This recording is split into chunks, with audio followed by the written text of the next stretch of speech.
വഖഫ് ബോർഡുകളിൽ യഥാർത്ഥ മുത്തവല്ലിമാർക്ക് പ്രാതിനിധ്യം ഉറപ്പുവരുത്താൻ സർക്കാരുകൾ ശ്രദ്ധിക്കണമെന്ന് കേരള മുത്തവല്ലിസ് അസോസിയേഷൻ സംസ്ഥാന ഭാരവാഹികൾ വാർത്താസമ്മേളനത്തിൽ ആവശ്യപ്പെട്ടു.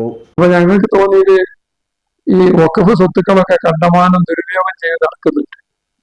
ഇതൊക്കെ കൊടുത്ത ആൾക്കാർ ഇതിലൊന്നും ഇടപെടാത്തതുകൊണ്ട് കുറെ കൊല്ലങ്ങളായിട്ട് ദുരുപയോഗം നന്നായി നടക്കുന്നുണ്ട്. അപ്പൊ അതൊക്കെ തടയണമെന്നുണ്ടെങ്കിൽ ഒരു സംഘടന ആവശ്യമാണ്. അതുകൊണ്ട് ഈ പഴയ കുടുംബത്തിൽപ്പെട്ട ആൾക്കാരെ വെച്ചിട്ട് വഖഫ് ബോർഡിൽ മുത്തവല്ലിയായി രജിസ്റ്റർ ചെയ്ത 1961 വഖഫ് ബോർഡ് വന്നപ്പോൾ രജിസ്റ്റർ ചെയ്ത മുത്തവല്ലിമാരെ വെച്ച് ഒരു സംഘടന ഉണ്ടാക്കണമെന്ന് തീരുമാനിക്കുന്നു. അങ്ങനെ ഒരു സംഘടന ഉണ്ടാക്കുകയും അതിന്റെ ഒരു പ്രസിഡന്റ് എന്നുള്ള നിലയിലാണ് ഇപ്പൊ ഞാൻ നിങ്ങളോട് സംസാരിക്കുന്നത്. അപ്പൊ പലർക്കും തോന്നാൻ എന്തിനാ മുത്തവല്ലിമാർക്ക് ഒരു സംഘടന? മുത്തവല്ലിമാർക്ക് പല പ്രശ്നങ്ങളുണ്ട്. ഓരോരോ പ്രശ്നങ്ങളായിട്ട് ഞാൻ പറയാം. ഇപ്പോ വഖഫ് ബോർഡൊക്കെ ഇല്ലാത്ത കാലത്താണ് നമ്മുടെ നാട്ടില് ഈ പള്ളികളും മദ്രസകളും മറ്റുള്ള മത സ്ഥാപനങ്ങളും ഒക്കെ ഉണ്ടായത്. അപ്പൊ നിങ്ങളൊക്കെ അറിഞ്ഞ കാര്യമാണ്.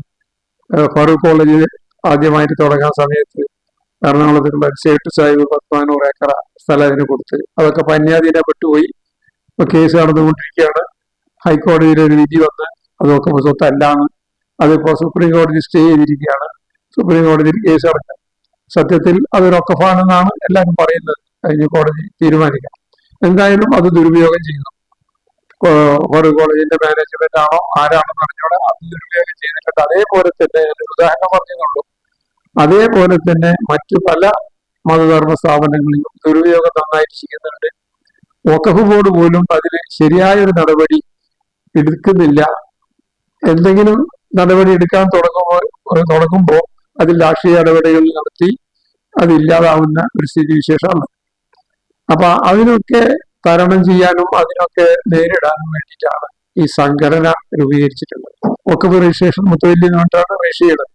പക്ഷെ മുത്തവല്ലി അല്ലാത്ത പള്ളികളും മദ്രസകളും മറ്റു പല മതസ്ഥാപനങ്ങളും ഉണ്ട്. ഇവിടെ പല മുസ്ലിം സിദ്ധന്മാർക്ക് നിങ്ങൾക്കൊക്കെ അറിയാം. ദേവസ്വം ബോർഡ് എന്ന് പറഞ്ഞ് ഗുരുവായൂർ ദേവസ്വം ബോർഡ്, ശബരിമല ദേവസ്വം ബോർഡ്, എന്നാൽ ഒരു കൺട്രോളും ഇല്ലാത്ത ഒരു വിഭാഗം ആൾക്കാരുണ്ട്. അവർക്കാണ് കേരളത്തിലാണെങ്കിലും ഒക്കെ ഏറ്റവും കൂടുതൽ ഞങ്ങളെ കൺട്രോളുള്ളത്.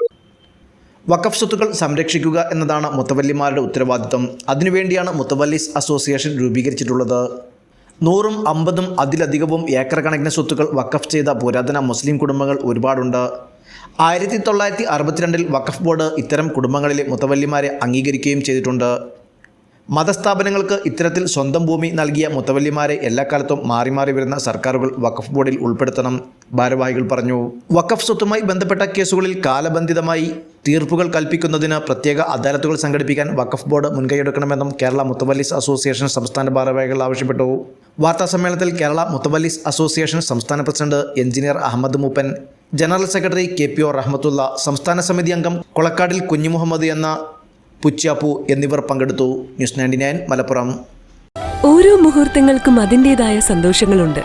അതിൽ ചിലത് ഒരിക്കലും മറക്കാൻ പറ്റാത്തതും. Azad gold and diamonds, Thazhepalam, Tirur.